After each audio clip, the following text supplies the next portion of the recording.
Hello again, everybody. My name is Dale DuFay. There's Mary Hall. How you doing, Mary? I'm doing good, guys. Hello. Seeing you wearing your Kiss t-shirt. Yes, my Kiss Kitty t-shirt. Actually, it My says Hiss. I was like, whoa, what's this? Camera's got that wrong. It's cute, the kitty. But here we are at H4 and showing you what we did yesterday. We got this beam done. Look at that. Isn't that thing beautiful? We got it like all set in mortar. We put another a block in there, and it's just totally solid. They were never like the old beam, the 6x6, which is inadequate. It wasn't even. It was just resting on the pylons, and then they had wooden shims underneath it that were rotting and wet. This one was incredible. You can see this wood here. It's just all rotten. But we got the beam, we stopped it here, and then we're gonna assemble the other beam for the other extension to this, going all the way to the other wall there. And the reason we separated it there is because we have to support all of this before we replace this 6x6 with our 2x10s, our triple 2x10s, I might add. So this is like way better. And you can see how far the floor dropped. The original floor had dropped all the way down here. So that's why when you walked into the house, it felt like you were obviously walking downhill towards this wall. It was really bad. So that's all going to be straightened out. There's the lumber, nice straight 2x10s. We're going to laminate them together and set it kind of in place next to the 6x6. And we're going to use it as support, temporary, while it's going to be kind of interesting putting that triple beam, to match that one and replacing the 6x6, because right now it's supporting that wall and this wall, this whole wall. So we're going to temporarily brace everything up and take that 6x6 out of there and put that 2x10, triple 2x10 in there. And line it up perfectly with this one on that pylon. And if you know, look at how it's mortared that in. It's about 3/4 of an inch off the pylon. And instead of using wood shims, it's, things like that that can decay over time, which never will happen down here if it stays dry. But we used a mortar, high strength, industrial grade mortar. Then we also added more Portland to it, so it is like super solid.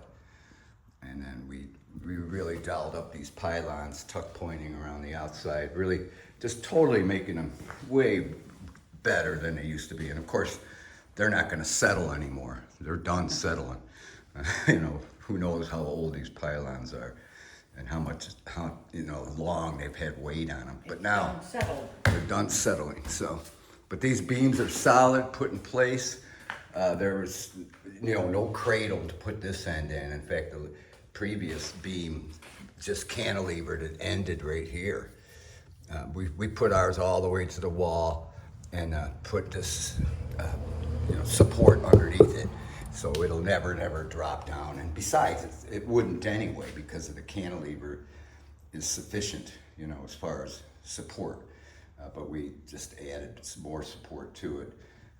We're probably going to take this out and put a board that's this wide, 4.5 inches, underneath it, so it matches better. Not that it matters, none of it's going to be seen, but we might as well make everything look really nice.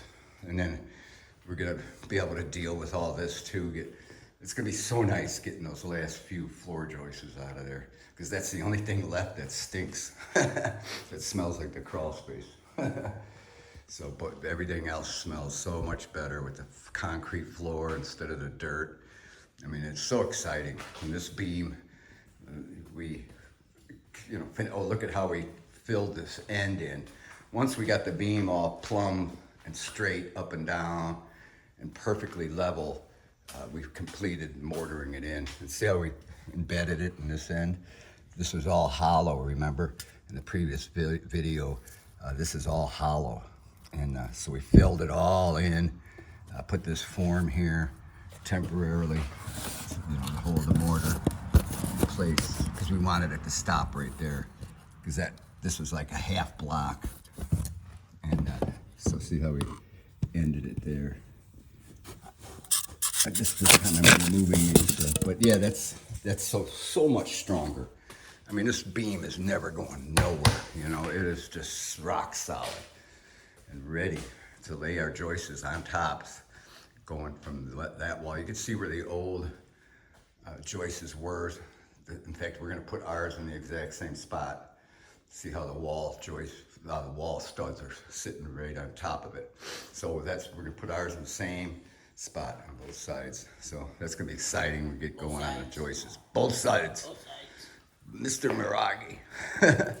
So anyway, that's what we did yesterday, and today we're going to continue on this, finishing these beams, and maybe have some floor joists up too, installed as well. That would be cool, and really start looking like something in here with a really nice crawl space. I mean, this is going to be like the nicest crawl space in the whole county of Van Buren County.